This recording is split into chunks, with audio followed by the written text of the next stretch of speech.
fundar una nueva iglesia, no es fácil levantar un grupo, pero ahí vamos, gracias a Dios. Estamos en Lucas capítulo 19.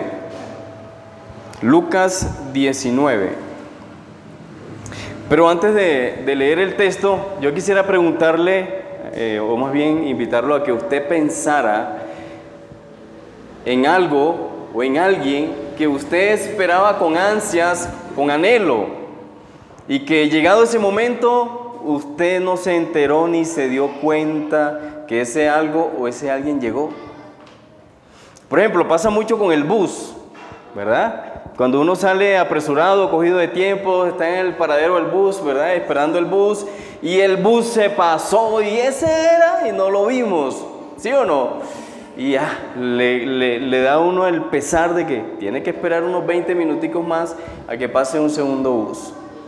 Pasa mucho también con la gente que va a ver a los jugadores, ¿verdad? Cuando llega la selección de Brasil, que aterriza en Barranquilla, allá en el Hotel Dan, y la gente se agolpa como para ver a Neymar, y todo el mundo quiere ver a Neymar y esperando a Neymar, y de pronto se entera, no, Neymar ya pasó, no lo viste, era el que iba de gorra, ese era, no lo vistes, ¿verdad? Te perdiste la oportunidad. Piense en algo, en alguien que usted esperaba con ansias y que cuando llegó ese momento, usted no lo vio, no se dio por enterado. A ver, compartamos. Usted ha vivido esa experiencia. Los que estamos en la tercera edad, que sacar una cita con especialista es algo, es un lujo hoy día. En Colombia es un lujo que le den una cita con especialista a uno y le digan, por ejemplo, me pasó este sábado. Me dice la hija, papi, te tocaba la cita este sábado a las 8. Me dijo el sábado en la noche, la cita era hoy a las 8 de la mañana. Qué pesar. Volver otra vez a solicitar una cita y para que te la den. A ver, piense en algo, en alguien que usted anhelaba tener ese encuentro con ese algo, con ese alguien, y que llegado ese momento, usted no lo vio. Con una oferta laboral, ¿sucede también?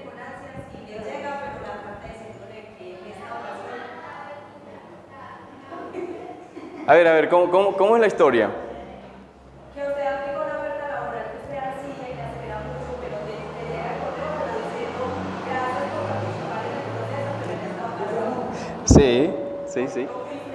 Sí, no se dio ese encuentro, no se dio ese momento, no se dio la oportunidad. Déjeme decirle que hay algo peor que eso. Hay algo peor que perder una cita con un especialista, hay algo peor que perder un bus, hay algo peor que dejar de ver a Neymar. Y es dejar pasar la oportunidad de tener ese encuentro personal con nuestro Salvador, con nuestro Señor Jesucristo. Y créelo, la pérdida de ese encuentro, de esa oportunidad, le duele más a Jesús que a ti. Vamos a leer el pasaje en Lucas capítulo 19, vamos a leer a partir del versículo 28. Lucas capítulo 19, versículo 28 al 44, la entrada triunfal en Jerusalén. La entrada triunfal en Jerusalén, dice de esta manera. Dicho esto, iba adelante subiendo a Jerusalén. Jesús, ¿verdad? Iba con los discípulos subiendo a Jerusalén. Dicho esto, ¿qué cosa? Jesús les acababa de narrar la parábola de las 10 minas. Si usted mira unos versículos atrás, en el versículo 11, la Reina Valera titula esta porción Parábolas de las 10 minas. Terminó de narrarle esta parábola a sus oyentes y iba adelante subiendo a Jerusalén de acuerdo al versículo 28. Y aconteció que llegando cerca de Betfagé y de Betania, al monte que se llama Los Olivos, envió 2 de sus discípulos diciendo, id a la aldea de enfrente, y al entrar en ella hallaréis un pollino atado, en el cual ningún hombre ha montado jamás. Desatadlo y traerlo. Si alguien os preguntare, ¿por qué lo desatáis? Le responderéis así, porque el Señor lo necesita. Fueron los que habían sido enviados, o sea, los 2 discípulos, y hallaron como les dijo. Y cuando desataban el pollino, sus dueños les dijeron, ¿por qué desatáis el pollino? Ellos dijeron, porque el Señor lo necesita. Y lo trajeron a Jesús, y habiendo echado sus manos sobre el pollino, habiendo echado sus mantos sobre el pollino, subieron a Jesús encima, y a su paso tendían sus mantos por el camino. Versículo 37. Cuando llegaban ya cerca de la bajada del monte de los olivos, toda la multitud de los discípulos, gozándose, comenzó a alabar a Dios a grandes voces por todas las maravillas que habían visto, diciendo: bendito el Rey que viene en el nombre del Señor, paz en el cielo y gloria en las alturas. Entonces algunos de los fariseos de entre la multitud le dijeron: Maestro, reprende a tus discípulos. Él respondiendo les dijo: os digo que si estos callaran, las piedras que clamarían. Versículo 41.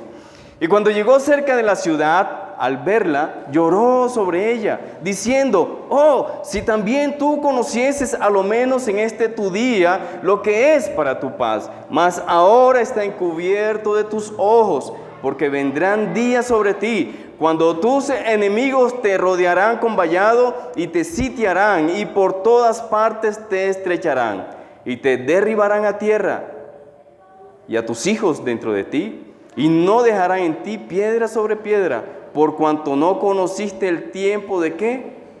De tu visitación. Hay otras versiones que dicen: por cuanto no atendiste la salvación. Por cuanto no atendiste la salvación que obviamente venía en la persona de nuestro Señor Jesucristo. Esta historia o esta entrada, que la Reina Valera la titula como algo triunfal, esta entrada triunfal a la ciudad de Jerusalén está enclavada o está en medio de algunas historias o parábolas que tienen que ver con el anunciamiento del reino. Si usted lee el versículo 11, dice: oyendo ellos estas cosas, capítulo 19, versículo 11, oyendo ellos estas cosas, prosiguió Jesús y dijo una parábola, por cuanto estaba cerca de Jerusalén y ellos pensaban que el reino de Dios se manifestaría inmediatamente. Entonces, esta historia está rodeada de las parábolas del reino, de asuntos que tienen que ver con el reino, pero también con asuntos que tienen que ver con la respuesta que Jesús hallaría en su pueblo. Encontramos a la parábola de las 10 minas y encontramos también otra historia acerca de la purificación del templo. Encontramos otra historia sobre los labradores malvados, donde Jesús cuestiona la respuesta que da al pueblo a su llegada, a su venida. Recuerden que en el Evangelio de San Juan, en el capítulo 1, hay un versículo que dice que Jesús a lo suyo vino, a lo que le pertenecía vino como creador, a lo suyo vino, pero los suyos no le recibieron. Y la historia que nosotros acabamos de leer hace parte de ese no recibimiento de parte de la ciudad de Jerusalén, de parte del pueblo de Dios hacia su Mesías, hacia su Salvador, hacia su Redentor. El escenario es este, donde se da la entrada triunfal a 5 días de la celebración de la Pascua. Ustedes saben que la Pascua era la fiesta nacional más grande del pueblo de Israel, donde se celebraba la redención y la libertad que ellos habían disfrutado una vez que habían sido sacados del pueblo de Egipto, ¿verdad? De la esclavitud del pueblo egipcio. A 5 días de la celebración de la Pascua, Jesús va a entrar a la ciudad de Jerusalén. Jesús y sus discípulos venían de Betania. Empieza la Pascua, toda la pompa, todo el mundo comienza a pintar sus casas, todo el mundo comienza a sacar sus ahorritos para poner una venta de algo, porque vienen muchos visitantes de otras naciones y de otros países. No es bueno de pronto comparar, pero en la ciudad de Barranquilla, cuando se celebran los carnavales, la gente pone negocios por todos lados. Son los 4 días donde más se mueve plata en la ciudad de Barranquilla. Es la oportunidad de la gente de hacerse a unos pesitos. Colocan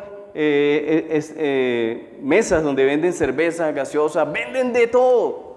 Yo me imagino que en la fiesta de Jerusalén ocurría también lo mismo, porque venían peregrinos de otras naciones, venían peregrinos de otras ciudades. Los hoteles se llenaban. De hecho, cuando Jesús más adelante entra al templo a purificar el templo, a sacar los cambistas y a todos los demás, estaba el comercio en todo su esplendor dentro de las paredes del templo. Todos los preparativos y toda la disposición de ánimo de la ciudad. Y dice la historia que Jesús llevaba algo de prisa, iba adelante, en una plena disposición de tener ese encuentro con su pueblo, en una plena disposición de tener ese encuentro con su amado pueblo. Aunque él sabía que iba a morir, pero eso también lo motivaba, cumplir la voluntad de aquel que lo llamó a cumplir esa labor o a cumplir esa misión. El versículo 32,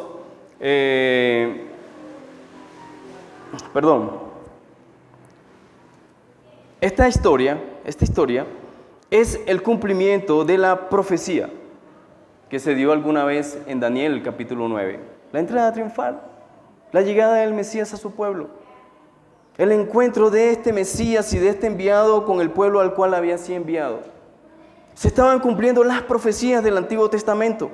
Y dice la historia que cuando Jesús bajaba del monte de los olivos hacia las afueras de Jerusalén, versículo 37, cuando llegaba ya cerca, ¿verdad? Cuando bajaba del monte de los olivos, toda la multitud de los discípulos, gozándose, comenzó a alabar a Dios a grandes voces por todas las maravillas que habían visto. Este pueblo, esta multitud y estos discípulos habían sido testigos de las obras que Dios había hecho a través de su enviado. Resurrección de muertos como la de Lázaro, la sanidad de muchas personas, señales que habían ocurrido como evidencia de que este era el escogido y que este era el enviado. Y la gente alababa a Dios por las maravillas que habían visto, diciendo: bendito el Rey que viene en el nombre del Señor, paz en el cielo y gloria en las alturas. La gente estaba agradeciendo a Dios. La gente estaba agradeciendo a Dios por la venida de este Rey. Por la venida de este Rey. Que de hecho algunos ven en la entrada de Jesús, en un burrito, en un pollino, no la entrada triunfal como lo haría cualquier rey en su cabalgadura, en su tremendo caballo, sino que lo hace en un pollino, dando a entender que es un rey que viene en son de paz, un rey manso que viene en son de paz. Y esta gente que lo ve, alaba a Dios por la venida de este rey. Algunos interpretan esta frase, paz en el cielo y gloria en las alturas, lo interpretan como si el pueblo entendiera que en la venida de este rey está la reconciliación de ese Dios con su pueblo. ¿Por qué les pregunté al principio sobre algo o alguien esperado que cuando llegue ese momento no lo disfrutas, no lo ves, no lo vives? Es porque este pueblo estaba a la espera del día glorioso de Jehová, donde Dios restauraría su nación, donde Dios devolvería la gloria a Sión, donde ellos serían libertados, donde ellos podrían disfrutar de su soberanía como pueblo. Ellos estaban a la espera de ese día. Ellos estaban a la espera de ese día. Pero de acuerdo al texto que nosotros estamos leyendo, lo vivieron, pero no lo vieron. ¿Sí? Experimentaron esa cercanía del Mesías, pero no lo vieron, no lo disfrutaron. No entendieron quién era el que venía cabalgando en su pollino. No entendieron. Paz en el cielo y gloria en las alturas.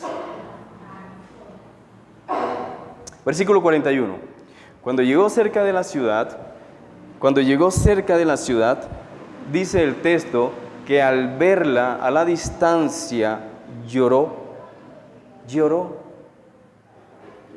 Pero lloró no como aquellos que lloramos porque los que están en las celebraciones de las fiestas en los pueblos y en las fiestas nacionales se gastan el patrimonio, se gastan el presupuesto en cosas súper costosas.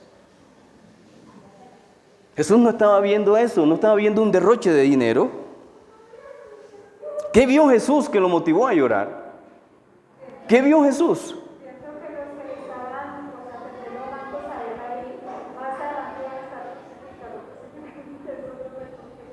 Interesante, ¿no?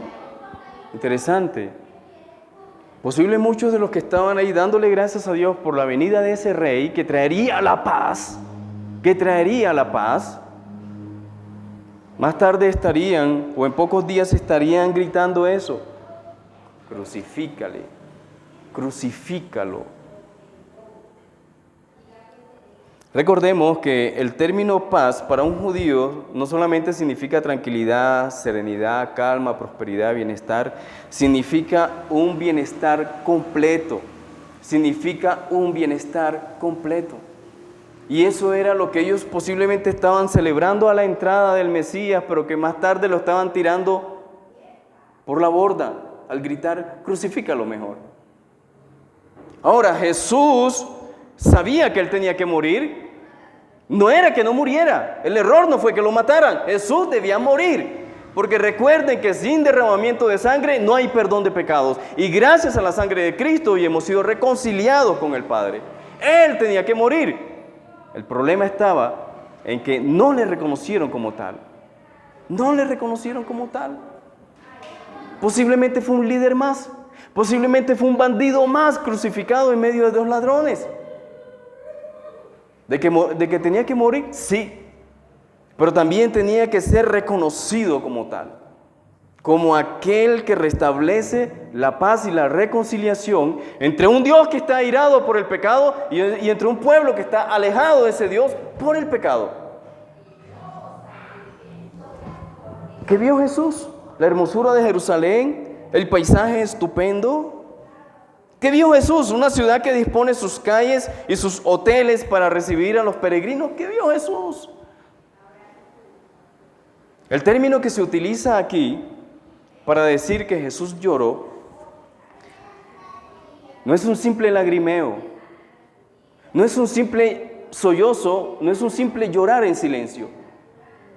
El término que se utiliza aquí para lloro implica un llanto audible, gritos, un llanto clamoroso, un llanto de clamor. Por eso yo te decía que este encuentro que Dios ha propiciado con Jesús le duele más a Jesús que a ti. Porque créelo, es posible que tú estés perdido en tu silla y que te sientas tranquilo. Es posible que tú estés lejos de Dios y que sientas que nada está pasando. Pero Dios, Jesús, que todo lo ve, llora. Llora porque estás en riesgo de condenación. Y eso es lo que ve Jesús. Por eso llora, por eso grita. Porque ve a un pueblo totalmente ciego que le rechaza. A un pueblo totalmente ciego que le rechaza. El Jesús que le dice al leproso, cuando el leproso le dice: Señor, si quieres, puedes limpiarme. Ese Jesús que dijo: claro que sí, yo quiero.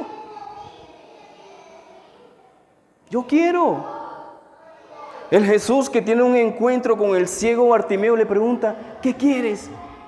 Señor, que recobre la vista. Listo, se la dio.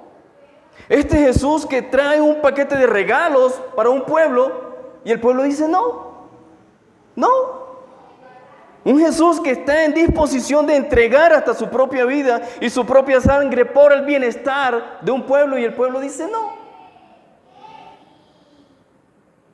Sea porque está emparrandado, sea porque está en el fulgor de una celebración, no sé. Pero lo que dice el texto más adelante es que el pueblo no veía. El pueblo no veía lo que estaba ocurriendo. El pueblo no entendía lo que estaba ocurriendo. El Cordero que traería paz iba a ser rechazado. Y eso es lo que le duele a Jesús. Que su propio pueblo seguiría en sus pecados y seguiría en riesgo de condenación.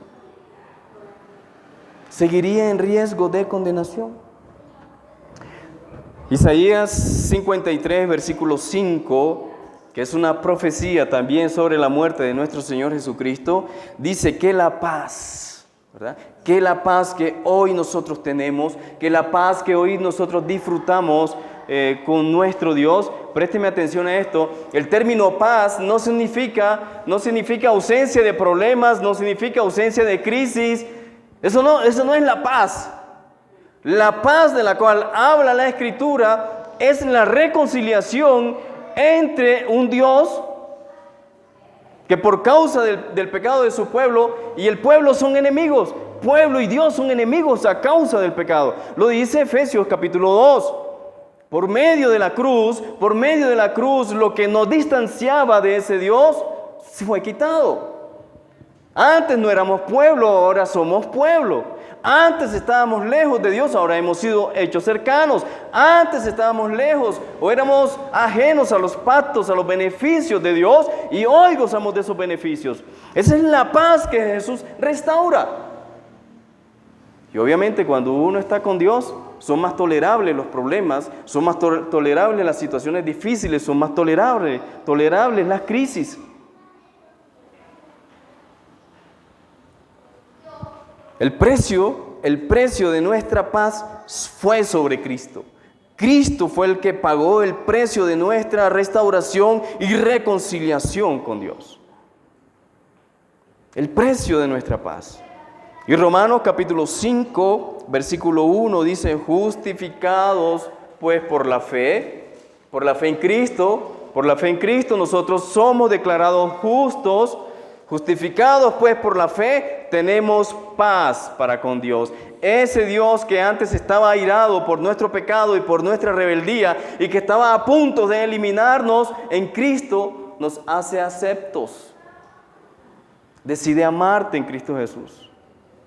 Decide aceptarte, decide hacerte tu hijo, su hijo, y decide hacerte parte de esta gran familia, la familia de Dios. Justificados pues por la fe en Cristo, tenemos paz para con Dios. Y créelo, ¿tú crees que Jesucristo no sabía esto cuando ve a la ciudad de Jerusalén distraída? ¿Tú crees que Jesucristo no sabía esto cuando ve a la ciudad de Jerusalén ocupada en otros asuntos?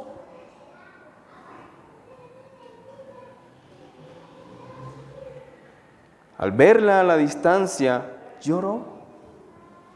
Dicen que el término lloro es el mismo término que se utiliza cuando Pedro llora amargamente cuando se da cuenta que ha mentido o que ha negado 3 veces al Mesías.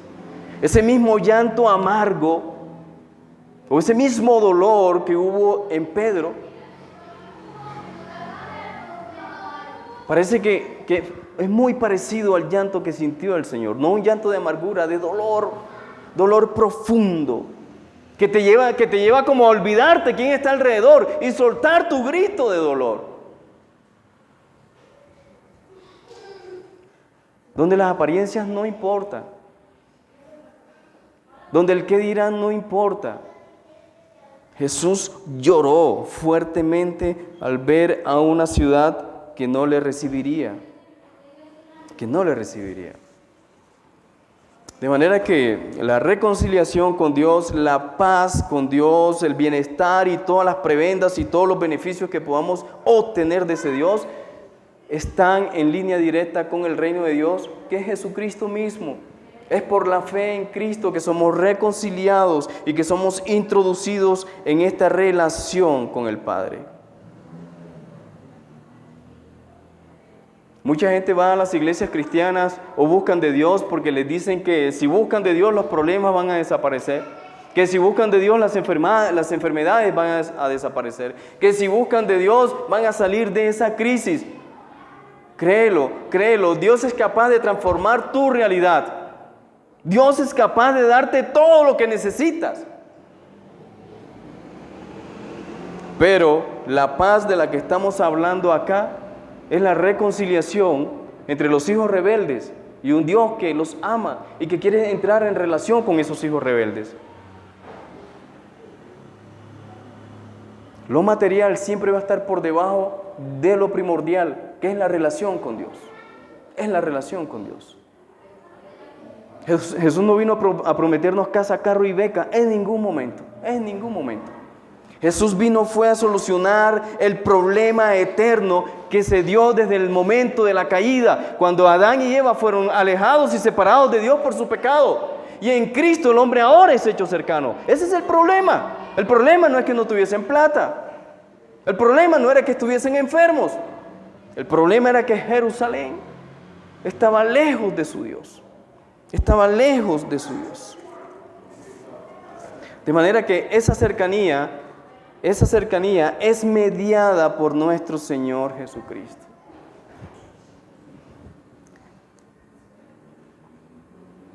Versículo 42 dice, en ese lamento del Señor Jesús, dice, oh, si también tú conocieses, a lo menos en este tu día, lo que contribuye a tu paz, lo que te puede dar la paz, lo que te puede facilitar la paz. Si tú también, una expresión que quiere decir que a estas alturas de esta historia es posible que en el tiempo de Jesús hubo personas que sí entendieron la venida del Mesías, sí reconocieron al Mesías y le siguieron, sí entendieron. ¿O acaso no hay un momento cuando Jesús se lamenta y dice, ay de ti? ¿Se acuerdan de ese pasaje? ¿Ay de ti qué? Ay de ti Betsaida, y ay de ti Corazín. Si los milagros que se hubiesen hecho en otras partes, ¿verdad? Si los milagros que se hicieron en ti, si hubiesen hecho en otras partes, los otros hubiesen creído. Ay de ti Betsaida y ay de ti Corazín. Si en Tiro y en Sidón se hiciesen los milagros que se hicieron en ti, que tú vistes, de hace rato ya se hubiesen arrepentido. Es una crítica a la dureza de corazón. Es una crítica a la dureza de corazón. Es una crítica a no ver a Jesús, a no entenderlo, a no percibirlo, a no entender el día de la visitación.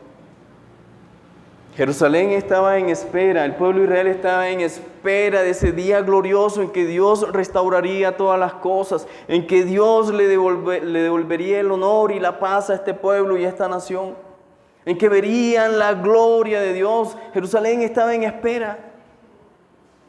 Y llegó ese día y no lo vieron, lo dejaron pasar. Yo te voy a contar la historia de alguien que fue rebelde toda su vida, alcohólico, mujeriego, fue rebelde toda su vida. Y esa es la historia de mi papá. Cuando hermanos de la iglesia iban a visitarlo para evangelizarle, se escondía en el patio y no salía allá después de 30, 40, 45 minutos hasta que la visita no se fuera. Renuente a escuchar la palabra de Dios, renuente, duro de corazón. Y en el año 97, Dios le envió una cirrosis hepática. Dios le envió una cirrosis hepática. Cuando él recibió al Señor Jesucristo como su Salvador, no sabíamos que tenía una cirrosis hepática, pero si estaba enfermo, tenía las rodillas hinchadas, no podía caminar, se veía pálido. Y sentado en una mecedora en la sala de la casa, yo llegué con el pastor de la iglesia para que él orara por mi papá. Y yo recuerdo que el pastor le dijo, Felipe, ¿tú quieres aceptar al Señor Jesucristo como tu Salvador? Y él le dijo, sí, yo quiero ser cristiano, pero no de esos cristianos baratos por ahí. Yo quiero ser un buen cristiano. A los pocos días de haber aceptado al Señor Jesucristo, lo hospitalizaron y murió. Mi papá no pasó un mes. Y cuando yo lo vi en la camilla, muerto, que había hecho un vómito de sangre sobre sí, yo no sentí dolor, yo me alegré. Yo sentí una paz, y mi mamá también, sentí una paz porque sentimos que ese Señor, que toda la vida había sido rebelde, que toda la vida se había rehusado a escuchar de Dios, Dios se lo había llevado, y que se había ido con Dios. Se había ido con Dios. Él entendió que esta es la oportunidad. Esta es la oportunidad. Entendió el día de su visitación. Miren las consecuencias que vienen para Jerusalén. Versículo 43 al 44. Miren las consecuencias que vienen para Jerusalén. Y dice: porque vendrían días sobre ti cuando tus enemigos te rodearán, ¿verdad? Con vallados sería sitiada esta ciudad y te sitiarán por todas partes.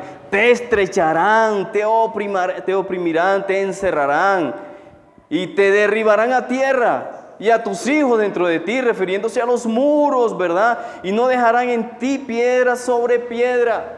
Todo quedará completamente destruido, todo quedará completamente pisoteado. Y dicen los historiadores que esto aconteció en el año 70, cuando el Imperio Romano decide y emprende una persecución contra el pueblo de Dios. Se da la destrucción del templo. Y hay muchos muertos, hay muchos muertos. ¿Y cuál es la razón que da el Señor en el versículo 44? Por cuanto no conociste, por cuanto no identificaste, por cuanto no te diste tiempo el día en que llegué a ti con salvación. El día en que llegué a ti con salvación.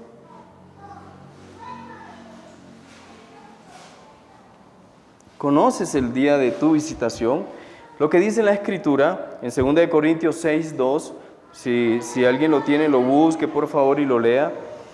2 Corintios capítulo 6, versículo 2.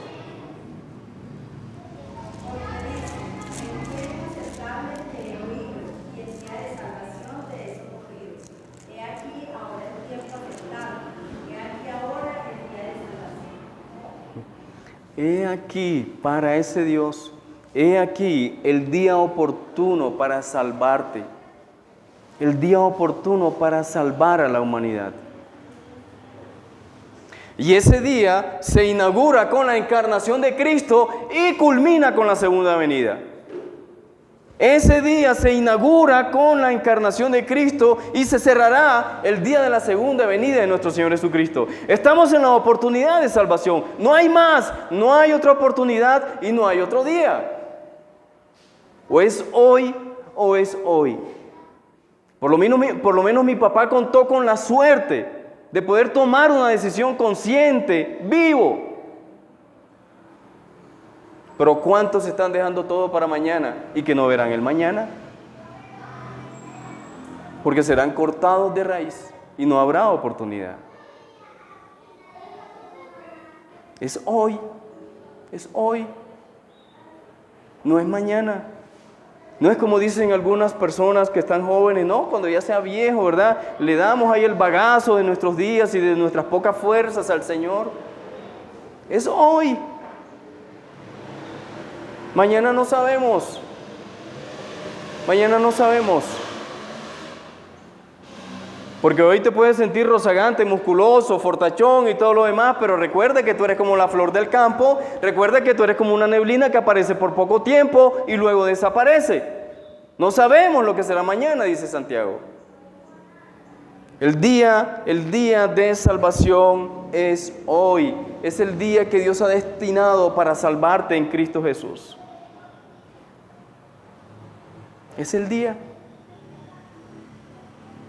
Para cerrar, a manera de aplicación, este texto es pertinente. Este texto es pertinente para todo aquel que está perdido sin Dios, para todo aquel que vive sin Dios. Este texto es pertinente para una sociedad que va rumbo al despeñadero, para una sociedad que se corrompe cada día, para gente que vive sin Cristo. Este texto y esta oportunidad es hoy. Piensa en tu familia. Piensa en los seres cercanos que no conocen de Dios y que están en riesgo de muerte y que están en riesgo de condenación. Piensa en tus hijos. Piensa en tu pareja. Que ese mismo dolor y ese mismo llanto que hubo en Jesús lo puedes experimentar tú al ver a tu familia, a tus hijos, tus vecinos que están en riesgo de condenación. Y están en riesgo de condenación porque no tienen una relación con el Dios que les puede salvar. Este texto es pertinente para ellos, para los que están allá afuera. Pero este texto es pertinente también para los que estamos acá adentro. Porque los que se pierden no solamente los que están allá afuera, sino también los que estamos acá adentro. Porque en algún momento de nuestra vida nosotros podemos vivir de apariencias. Como cristianos, no somos mala gente, no matamos a nadie, pero llevamos una vida distante del Señor. Llevamos una vida lejos de una relación con ese Dios. ¿Acaso eso no fue lo que pasó en Apocalipsis con la iglesia de la Odisea? Jesús tiene que tocar a la puerta del corazón de esta gente porque estaban sin Cristo. Celebraban sin Cristo, tenían el rótulo de iglesia cristiana, cantaban canciones cristianas, tal vez leían la palabra, pero no tenían una intimidad con Cristo, no tenían una relación plena con ese Cristo. De manera que ese texto es pertinente no solamente para los de afuera, sino también para los de adentro. Muchos cristianos necesitamos aún ser salvos de nosotros mismos, de nuestra pereza, de nuestra negligencia, aún del falso evangelio que se predica en muchas iglesias. Necesitamos ser salvos de la mala doctrina. Tú necesitas ser salvo. Y tú me dirás, pero ¿cómo sé que yo necesito ser salvo si yo acepté al Señor Jesucristo hace 30 años? Recuerda que la salvación no es un acontecimiento que ocurre en el pasado y ya. Nosotros todos los días somos salvos. Todos los días Dios obra su salvación en nosotros. Y lo obra a través de la mediación del Espíritu Santo y la palabra. A través de esa intimidad y esa relación que guardamos con Dios, todos los días somos salvos. Él trabaja todos los días en nuestra redención y en nuestra salvación. De manera que pensar que por haber aceptado a Cristo hace 15, 20, 30 años ya tiene la salvación asegurada, no. Todos los días dependemos de esa relación con Cristo para alcanzar la salvación. O léete Apocalipsis. ¿Quiénes alcanzan la gloria de Dios? ¿Quiénes alcanzan a estar delante del trono de Dios, alabando a Dios y a su Cordero? ¿Quiénes están ahí en esa nueva creación? ¿Quiénes van a estar en la nueva Jerusalén? Los que perseveran. Los que perseveran hasta el final. Los que perseveran hasta el final. De manera que este texto es pertinente, no solamente para los de afuera, sino para nosotros también. Nosotros que descuidamos nuestra salvación. Nosotros que no entendemos ese acto glorioso que Dios operó en Cristo Jesús como un acto de redención.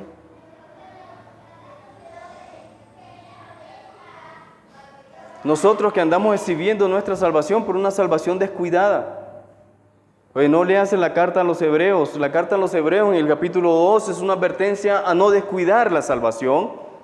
Y a partir del capítulo 2, el autor de la carta a los Hebreos te enseña cómo descuidas la salvación. Y la salvación se descuida ¿cómo? Dejando de crecer en Cristo.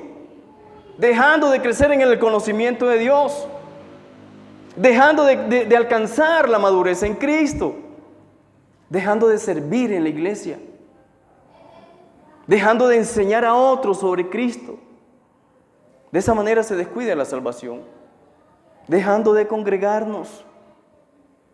Hebreos capítulo 10, versículo 25, dejando de congregarnos.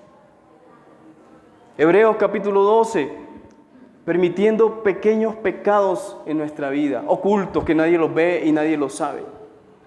Permitiendo esos pequeños pecados que te estorban en esta carrera de la salvación. Formas en que nosotros le decimos a ese Cristo, no. Formas en que descuidamos a ese Salvador que viene a nosotros. Vamos a colocarnos sobre nuestros pies y vamos a orar.